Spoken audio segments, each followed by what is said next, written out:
Thanksgiving dinner at my parents' house had always been complicated, but this year felt different.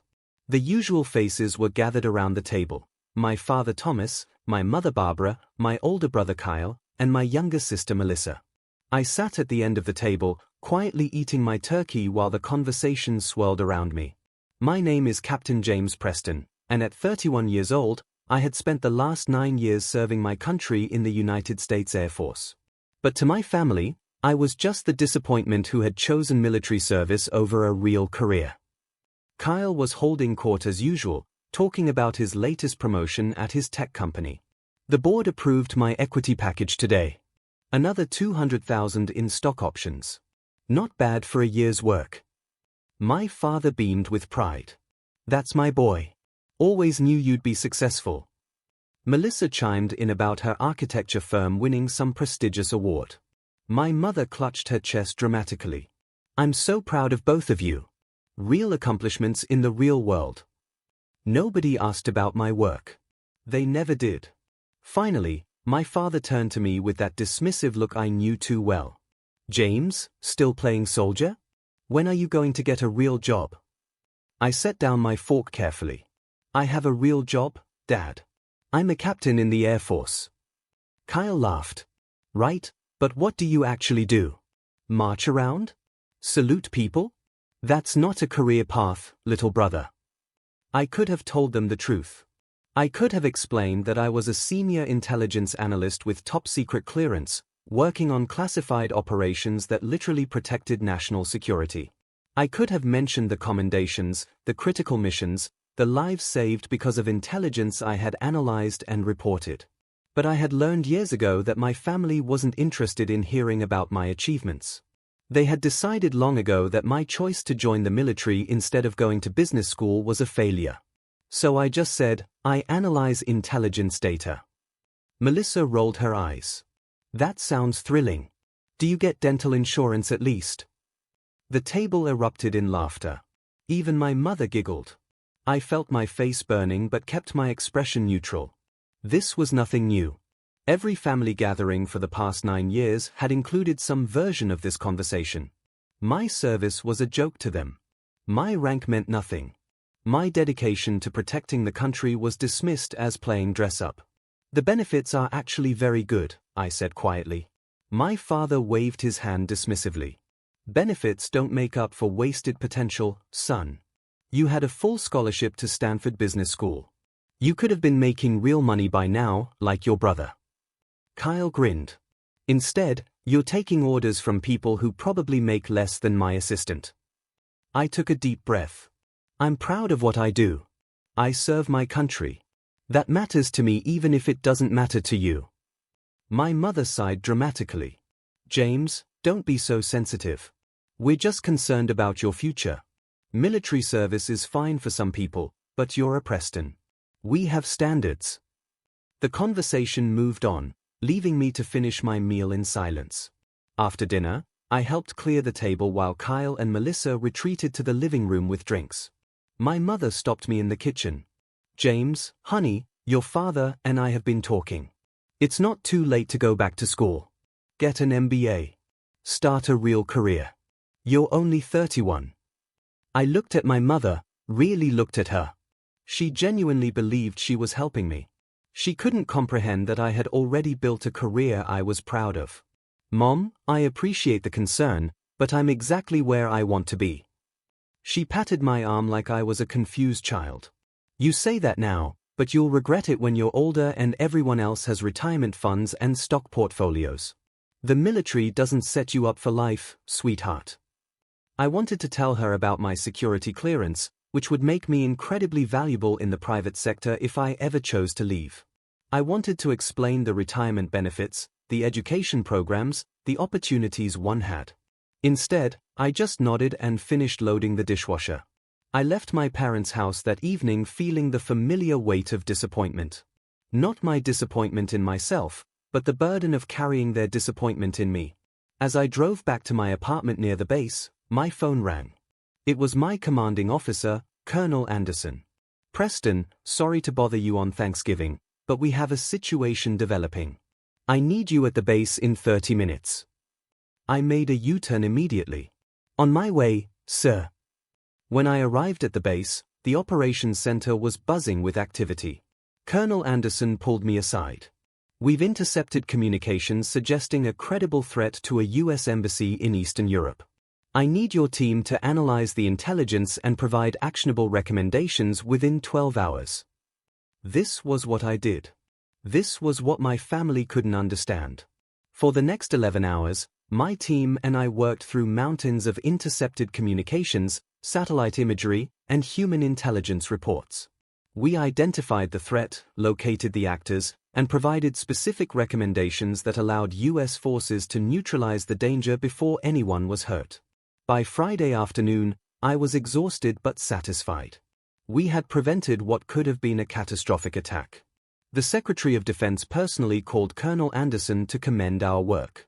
As I was leaving the base Friday evening, Colonel Anderson stopped me. "Preston, excellent work as always.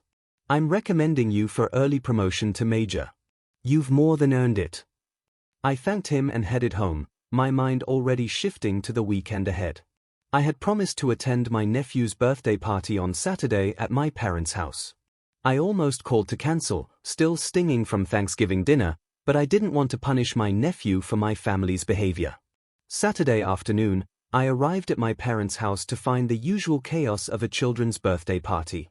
My brother Kyle was showing off his new Tesla to anyone who would listen. Melissa was taking selfies in her designer outfit. I brought my nephew a gift and tried to blend into the background. Kyle spotted me and walked over with a smirk. "Hey, look who showed up. Did you have to get permission from your sergeant to come?" I ignored the jab. "It's my nephew's birthday. Of course I came." Kyle sipped his expensive whiskey. "You know, my company is hiring. I could probably get you an entry-level position in our IT department. The pay wouldn't be great to start, but it would be better than military wages. You could work your way up." I kept my voice level. "I appreciate the offer, but I'm happy with my career." Kyle laughed. "Career? James, you're 31 and you probably make, what, 50 grand a year? I made that in bonuses alone last quarter. Actually, with my base pay, housing allowance, special duty pay, and tax benefits, my compensation package was comparable to what Kyle made. But I didn't bother explaining.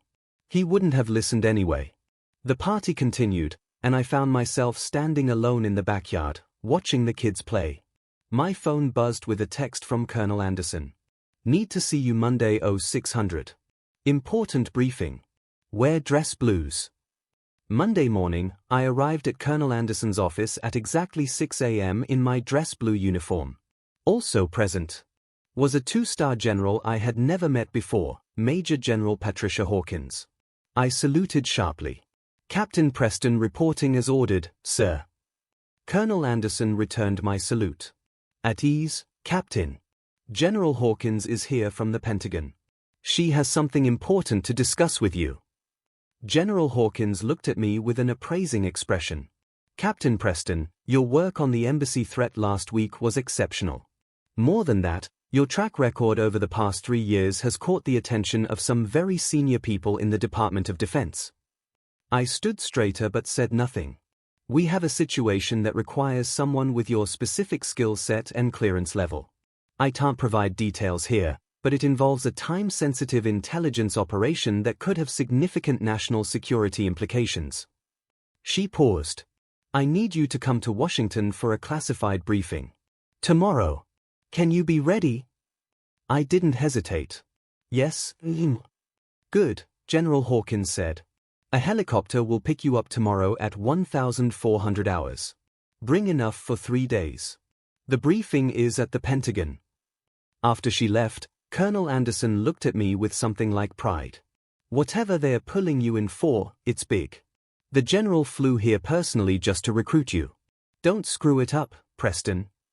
That evening, I packed a small bag and tried to process what was happening. A general from the Pentagon was sending a helicopter for me. This was serious. I thought about calling my family to let them know I'd be out of town, but decided against it. They wouldn't understand, and I was tired of trying to explain my life to people who had already decided it wasn't worth understanding. Tuesday afternoon, I stood on the base airfield waiting for the helicopter. When it arrived, a sleek Black Hawk with Pentagon markings, several of my colleagues stopped to watch. One of them whistled low. "Preston, what the hell did you do to rate Pentagon transport?" I just shrugged and climbed aboard. The flight to Washington took about 4 hours. When we landed at the Pentagon, I was met by a junior officer who escorted me through security and to a classified briefing room deep in the building. General Hawkins was there, along with several other high-ranking officers and civilian intelligence officials. For the next 6 hours, they briefed me on a complex intelligence operation involving multiple countries, terrorist networks, and potential threats to U.S. interests abroad. My role would be to lead the analytical team, synthesizing intelligence from various sources and providing real-time assessments to military commanders in the field. It was the kind of assignment that could make or break a career. It was also exactly the kind of challenge I had trained for my entire military career. "Captain Preston," General Hawkins said at the end of the briefing, "this operation is expected to last approximately 6 weeks. If successful, it will prevent significant loss of life and disrupt multiple terror networks. If it fails, the consequences could be severe. Are you willing to take this on?" I looked around the room at the faces of people who understood the weight of what we did. People who knew that military service wasn't playing dress-up or following pointless orders. People who recognized that the work we did mattered. "Yes, I'm ready." Over the next 6 weeks, I essentially lived at the Pentagon.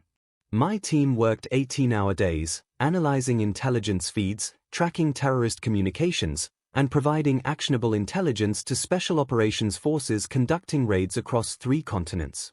The operation was a massive success. We disrupted 4 major terror networks, prevented 3 planned attacks, and captured or killed 17 high-value targets. The intelligence we provided was directly responsible for saving an estimated 300 lives. In the final briefing, the Director of National Intelligence personally thanked my team. "The work you've done here will likely never be publicly acknowledged, but it represents the very best of what our intelligence community can accomplish. Each of you should be incredibly proud." I was proud. Prouder than I had ever been of anything in my life. After the operation concluded, General Hawkins called me into her office. "Captain Preston, your performance over the past 6 weeks has been outstanding. I'm fast-tracking your promotion to Major, effective immediately. I'm also assigning you to a new position here at the Pentagon as Senior Intelligence Analyst for Counterterrorism Operations. Congratulations." I was stunned. A promotion and a Pentagon assignment were career-defining achievements. "Thank you. I'm honored." General Hawkins smiled. "You've earned it. Now, I believe you have some leave time accumulated? Take a week off. You've more than deserved it." I flew back home on a Friday afternoon, exhausted but fulfilled. I had been gone for almost 2 months. The original 3 days had extended as the operation evolved. I hadn't told my family where I was or what I was doing. Operational security prohibited it, but I also hadn't wanted to deal with their dismissive questions. When I landed, I had 17 missed calls from my mother and dozens of texts from various family members. Apparently, they had been trying to reach me for weeks. I called my mother back. "James. Finally. Where have you been? We've been worried sick." "I was working, Mom. I couldn't call." My mother's voice was sharp with frustration. "Working? For 2 months you couldn't pick up a phone? That's ridiculous. Kyle said you were probably just avoiding us because we hurt your feelings at Thanksgiving." I closed my eyes and counted to 10. I wasn't avoiding anyone. I was on assignment. I couldn't communicate with anyone outside of work. My mother huffed. "Well, you're back now. Good. We're having a family dinner on Sunday. You need to come. We have some things to discuss." I almost said no, but curiosity won out. "Fine. I'll be there." Sunday afternoon, I drove to my parents' house for what I assumed would be another painful family gathering. What I didn't know was that my life was about to change in a very public way. I arrived at my parents' house to find the usual scene: Kyle showing off something expensive, Melissa posting on social media, my parents fussing over both of them. I walked in quietly and grabbed a drink from the kitchen. Kyle spotted me immediately. Well, well. The prodigal soldier returns. Where have you been hiding? I was working, I said simply. Melissa laughed. For 2 months? Doing what? Marching in formation? Before I could respond, my father walked in. James, good, you're here. We wanted to talk to you about something. Come into the living room. The family gathered, and I had a sinking feeling about what was coming. My father cleared his throat. James, your mother and I have been discussing your situation. You're 31 years old with no real career prospects, no savings to speak of, and no clear path forward. Kyle jumped in. We're worried about you, little brother. The military thing was a nice adventure, but it's time to grow up and join the real world. I felt my jaw tighten but stayed silent. My mother pulled out some brochures. We've been researching business programs. There are several excellent MBA programs that offer accelerated tracks for older students. We'd be willing to help with tuition if you commit to finally building a real career. I looked at the brochures, then at my family's. Expectant faces. They genuinely believed they were helping me. They had no idea who I was or what I had accomplished. I appreciate your concern, I said carefully, but I already have a career. A successful one. Kyle rolled his eyes. James, come on. You're a low-level analyst in the military. That's not a career. That's a job for people who couldn't make it in the private sector. Something inside me snapped. Not with anger, but with clarity. These people would never understand. They would never respect my choices or my accomplishments. And I was done trying to make them. You're right, I said calmly. I'm just a low-level analyst. You've figured me out. My mother looked relieved. So you'll consider the MBA programs? Oh, James, this is wonderful. You'll finally be able to. She was interrupted by a sound that made everyone freeze. The distinctive thump-thump-thump of helicopter blades, getting louder and closer. We all turned to look out the back window. A Black Hawk helicopter was descending into my parents' backyard, Pentagon markings clearly visible. The downdraft from the rotors sent patio furniture flying and made the trees bend nearly horizontal. My father's jaw dropped. What the hell is happening? I checked my phone and saw a message I had missed from Colonel Anderson. General Hawkins needs you back in D.C. tonight. Urgent development in the operation. Transport arriving at 1,500 hours. I looked at my watch. It was exactly 3 p.m. The helicopter touched down on my parents' lawn, and 2 uniformed officers emerged. They walked directly toward the house. I stood up and straightened my civilian clothes. That's for me. I need to go. My family stared at me like I had grown a second head. For you? Kyle managed to say. Why would a Pentagon helicopter be here for you? The doorbell rang. My father opened it to find a Marine Lieutenant Colonel standing there. I'm looking for Major James Preston, the officer said. Major? My promotion had been processed. My mother looked like she might faint. Major? James is a major? The lieutenant colonel looked past my confused family and made eye contact with me. Major Preston, General Hawkins sends her apologies for the short notice. We have a situation that requires your immediate attention in Washington. Can you be ready to leave in 5 minutes? Yes, sir. I just need to grab my go bag from my car. I walked past my stunned family without explanation. As I retrieved my bag, I always kept one packed for exactly this kind of situation. I could hear the lieutenant colonel speaking to my father. Sir, I apologize for the intrusion, but Major Preston is one of our most valuable intelligence analysts. The situation is time-sensitive. I returned to the house to find my entire family standing in shocked silence. Melissa found her voice first. You're a major? At the Pentagon? I nodded. As of last week, yes. Kyle looked like his entire worldview was collapsing. But you said you were just an analyst. You said you analyze data. I smiled slightly. I do analyze data. Very important data. For very important people. My mother grabbed my arm. James, I don't understand. Why didn't you tell us? I gently removed her hand. I tried to tell you many times. You just never listened. You decided 9 years ago that my career wasn't real and nothing I said could change your minds. My father stepped forward, his expression a mixture of confusion and something that might have been embarrassment. Son, we didn't know. We thought you were we didn't understand. I checked my watch. I really have to go. The general is waiting. The lieutenant colonel nodded.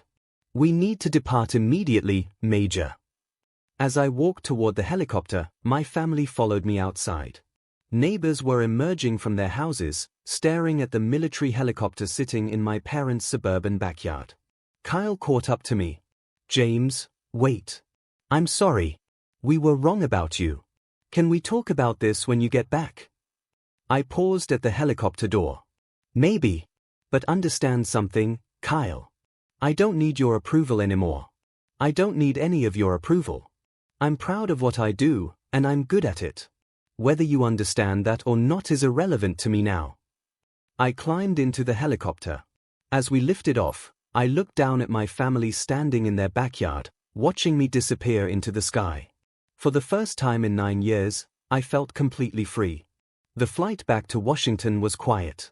I used the time to review the briefing materials the lieutenant colonel had brought. The situation was serious. New intelligence suggested an imminent threat to a U.S. military installation overseas. My analysis would be critical to the response. When we landed at the Pentagon, I was escorted directly to the Crisis Management Center. General Hawkins, the Secretary of Defense, and several other senior officials were already there. Major Preston, thank you for getting here so quickly, General Hawkins said. We need your assessment of this intelligence within the hour. For the next 12 hours, I did what I did best. I analyzed patterns, cross-referenced data sources, identified inconsistencies, and built a comprehensive threat assessment. My recommendations allowed U.S. forces to preempt the attack and capture the individuals responsible. At 4 a.m., exhausted but satisfied, I finally left the crisis center. General Hawkins stopped me in the hallway. Outstanding work, Major. Again. You have a gift for this. I thanked her and headed to my temporary quarters. Before sleeping, I checked my phone. I had 43 messages from various family members. My mother, James, please call me. I'm so sorry. We had no idea. My father, son, I owe you a massive apology. Call me when you can. Kyle, dude, I feel like an idiot.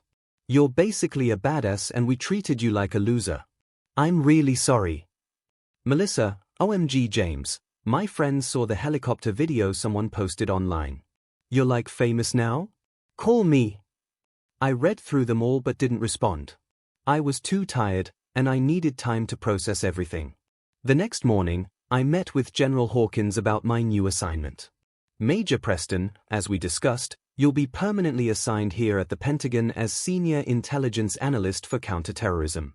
You'll have your own team, direct access to the highest levels of intelligence data, and significant responsibility. She paused. This is a high-visibility position.